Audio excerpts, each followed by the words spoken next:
Hello everyone, welcome back to our channel सवीज classes. आज हम पढ़ेंगे वर्ण एवं मात्राएं। तो वीडियो स्टार्ट करने से पहले आप सभी से एक रिक्वेस्ट है कि अगर आपने अभी तक चैनल को सब्सक्राइब नहीं किया है तो प्लीज़ चैनल को सब्सक्राइब कर लें और बेल आइकन को प्रेस कर दें। जब भी मैं कोई न्यू वीडियो डालूँ तो आपको उसका नोटिफिकेशन मिल जाए। तो चलिए वीडियो स्टार्ट करते हैं। वर्ण एवं मात्राएँ। पहले हम वर्ण के बारे में पढ़ेंगे। वर्ण किसको कहते हैं? जब भी हम कुछ बोलते हैं तो हमारे मुख से कुछ ध्वनियाँ निकलती हैं। इन ध्वनियों को लिखने तथा बोलने के लिए अलग अलग वर्ण होते हैं। ध्वनि के बोले और लिखे हुए रूप को ही हम वर्ण कहते हैं। और ध्वनि के बोले और लिखे रूप को ही हम वर्ण कहते हैं। बच्चों, वर्ण भाषा की सबसे छोटी ध्वनि है जिसके टुकड़े नहीं किए जाते हैं। वर्ण क्या है? भाषा की सबसे छोटी ध्वनि है और इसके हम टुकड़े नहीं कर सकते हैं। जैसे आ ई क ख ग, ये सारे क्या हैं? हमारे वर्ण हैं। वर्णों के निश्चित क्रमबद्ध व्यवस्थित रूप को वर्णमाला कहते हैं। और वर्णमाला हमारी क्या होती है? रूप है। आ से लेकर ज्ञ तक के निश्चित स्वरूप को ही हम वर्णमाला कहते हैं। अब हम पढ़ते हैं वर्ण के भेद। अब आप बताइए वर्ण के कितने भेद हैं? वर्ण के दो भेद हैं, स्वर और व्यंजन। स्वर क्या है बच्चों? स्वर वो हैं जिन वर्णों का उच्चारण हम मुंह से स्वतंत्र रूप से करते हैं, उनको हम स्वर कहते हैं। स्वरों की विशेषता ये होती है कि इनको बोलते समय दूसरे वर्णों की सहायता नहीं लेनी पड़ती। और स्वरों की संख्या कितनी होती है? स्वरों की संख्या 11 होती है। आप एक बार स्वर की परिभाषा भी देख लीजिए। स्वरों को बोलने में हमें किसी भी अन्य वर्ण की सहायता नहीं लेनी पड़ती है। और स्वरों की संख्या कितनी होती है? स्वरों की संख्या 11 होती है। कितनी होती है बच्चों? स्वरों की संख्या 11 होती है।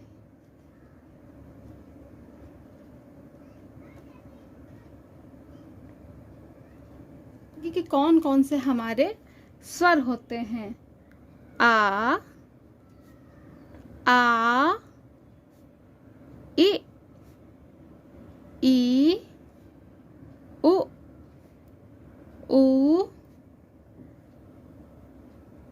री ए आए ओ आओ। ये क्या है? ये हमारे स्वर हैं जो कि 11 हैं। 1 2 3 4 5 6 7 8 9 10 11। 11 हमारे स्वर हैं। कौन से? आ ई उ री ए आए ओ औ। ये हमारे स्वर हैं। और अयोगवा कितने होते हैं? अयोगवा 2 होते हैं। अंग, जिसका हम अक्षर, जब भी हम कोई शब्द लिखते हैं तो ऊपर जो हम बिंदी लगाते हैं उसको हम क्या कहते हैं? अनुस्वार। और दूसरा अह, इसको हम विसर्ग कहते हैं। ये हमारे हो गए अयोगवा। और ये कितने होते हैं? 2 होते हैं। और इनका प्रयोग हम स्वर और व्यंजन दोनों में करते हैं। अब आते हैं हमारे व्यंजन। व्यंजन वे वर्ण हैं जो स्वरों की सहायता के बिना बोले नहीं जा सकते हैं। व्यंजन क्या है? जो स्वर की सहायता से बोले जाते हैं उनको हम व्यंजन कहते हैं। इनकी संख्या 33 होती है। स्पर्श व्यंजन कितने हो गए? हमारे 25 हो गए। हर वर्ग में 5 व्यंजन आते हैं और 5 हमारे ये व्यंजन है। और 5 को 5 से अगर हम गुणा करेंगे तो ये हमारे हो गए 25 व्यंजन। तो देखते हैं हम क वर्ग। इसमें हमारे कौन कौन से व्यंजन आते हैं? क, ख, ग, घ, अंग। फिर दूसरा है हमारा चा वर्ग। इसमें हमारे कौन से व्यंजन आते हैं? च, छ, ज झ इय टा वर्ग। इसमें आते हैं हमारे ट ठ ड ढ ड़। अगला है ता वर्ग। इसमें है हमारे त थ द ध और न। और अंतिम वर्ग है हमारा पा वर्ग। इसमें है हमारे प फ ब भ म। आपने देखा यहाँ पर 5 वर्ग है, का वर्ग, चा वर्ग, टा वर्ग, ता वर्ग और पा वर्ग। और हर वर्ग में कितने व्यंजन हैं? 5। और सब में 5-5 व्यंजन मिलके हमारे हो गए 25 स्पर्श व्यंजन। अंतस्थ व्यंजन, अंतस्थ व्यंजन ये हमारे 4 होते हैं। इनकी संख्या कितनी होती है? इनकी संख्या 4 होती है। और ये होते हैं य र ल व। अंतस्थ व्यंजन हमारे 4 होते हैं और इनके और ये होते हैं या र ल व। अगला है हमारा ऊष्म व्यंजन।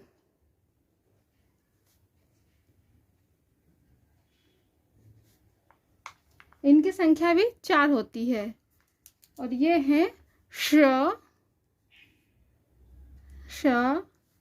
स ह।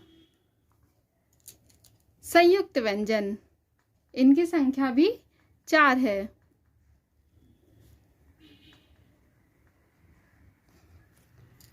श, और ये किससे मिलकर बना है?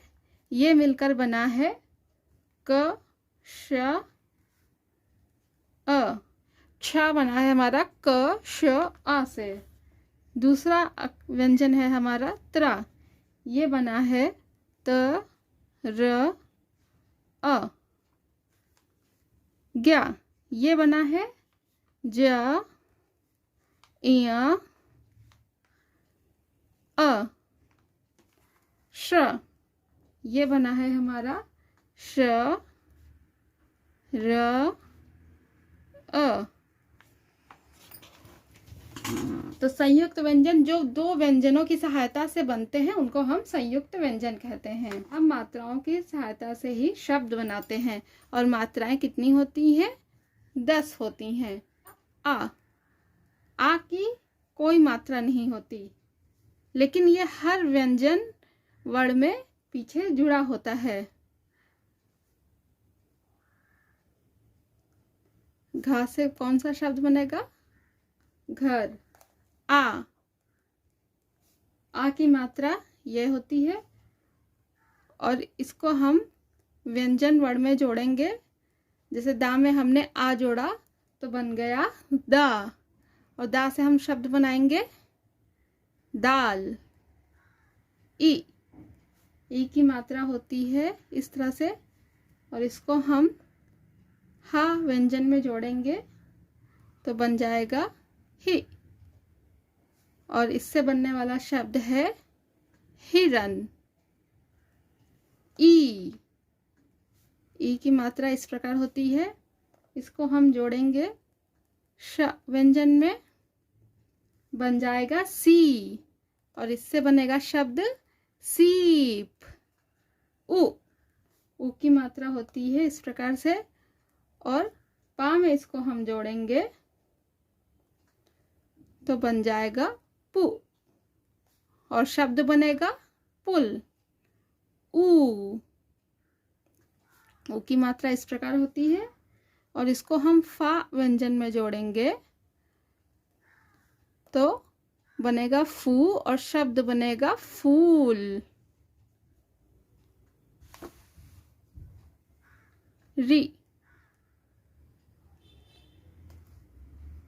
री की मात्रा इस प्रकार होती है। का में हम री की मात्रा जोड़ेंगे तो क्र बनेगा, और शब्द बनेगा कृष्ण।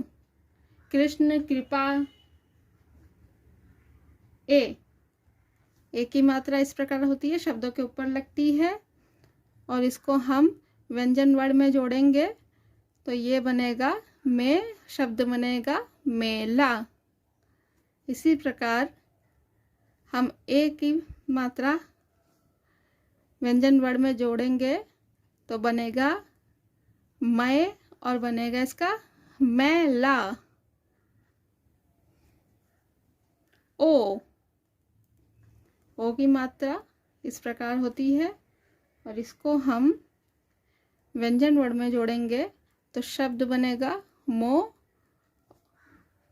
ल, मोल। आओ की मात्रा इस प्रकार होती है और इसको हम व्यंजन वर्ण में जब जोड़ेंगे तो बनेगा शब्द नो कर।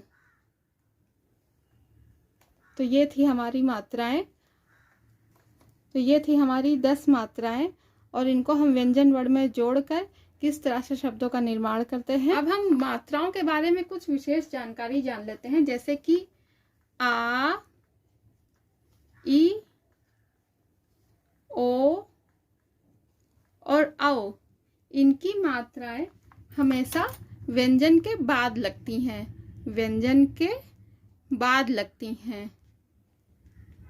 जैसे कि राम,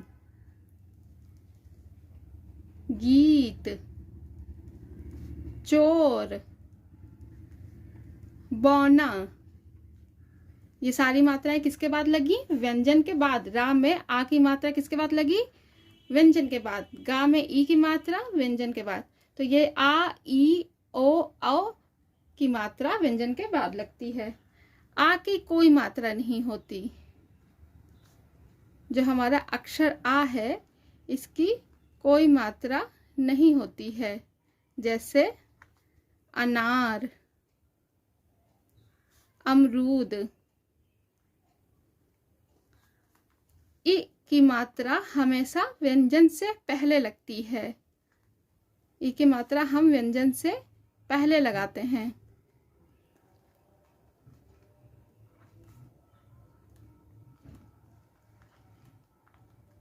जैसे कि किसान, लिखना। ए और आई की मात्रा व्यंजन के ऊपर लगाते हैं।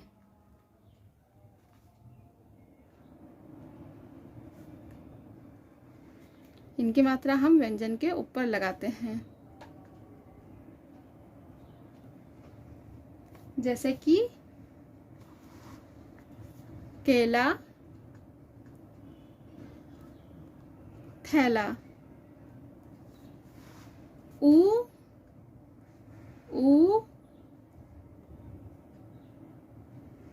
री की मात्रा व्यंजन के नीचे लगाते हैं।